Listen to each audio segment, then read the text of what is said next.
महाराष्ट्र में राज्यसभा चुनावों से ही सियासत गरमाई हुई है और अब एमएलसी चुनावों के बाद ये हलचल और तेज हो गई है। इसका कारण है बीजेपी की तरफ से लगातार जारी सेंधमारी। क्या है बीजेपी की इस बेचैनी का कारण? क्यों लगातार सेंधमारी करने की जुगत में लगी है बीजेपी? आइए देखते हैं इस रिपोर्ट में। इन दिनों भारतीय जनता पार्टी की नजर महाराष्ट्र पर है और पार्टी लगातार महाविकास आघाड़ी सरकार में सेंधमारी की कोशिश कर गठबंधन को कमजोर करने की जुगत में है। हाल ही में हुए राज्यसभा और विधान परिषद के चुनावों में बीजेपी अपनी कोशिश में कामयाब भी हुई, लेकिन बीजेपी यहीं रुकने के मूड में नहीं है और अब उसकी नजर है अगले महीने 18 जुलाई को होने वाले राष्ट्रपति चुनाव पर। ऐसे में विपक्षी एकता से डरी बीजेपी उठापटक में लगी हुई है।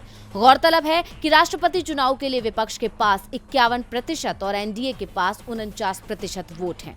ऐसे में 2% का ये फासला बीजेपी पर भारी पड़ सकता है और विपक्ष के लिए जैकपॉट साबित हो सकता है। इसलिए विपक्ष एकजुट होकर साझा उम्मीदवार उतारने का मन बना चुका है और जल्द ही नाम की घोषणा करने वाला है। अब यही बात बीजेपी की टेंशन बढ़ा रही है। बीजेपी लगातार विपक्षी एकता में सेंधमारी की जुगत में लगी है। हालांकि दूसरी तरफ बीजेपी सर्वसम्मति की कोशिश में भी लगी हुई है, लेकिन बात बनती नहीं दिख रही है। इसलिए बीजेपी बैकडोर का रास्ता अपना रही है, लेकिन विपक्ष बीजेपी के सभी दाव पेच समझ रहा है और डैमेज कंट्रोल में लगा हुआ है। महाराष्ट्र में मची इस हलचल के चलते महाविकास आघाड़ी गठबंधन सतर्क हो गया है और लगातार बीजेपी विधायकों को मनाने में जुटा हुआ है। इसी बीच कांग्रेस नेता केसी वेणुगोपाल ने बीजेपी पर आरोप लगाते हुए कहा है कि ये बीजेपी की विध्वंसकारी नीति है।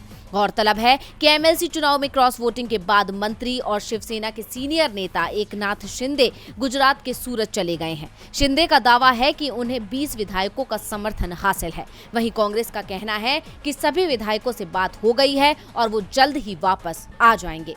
डीवी लाइव की रिपोर्ट।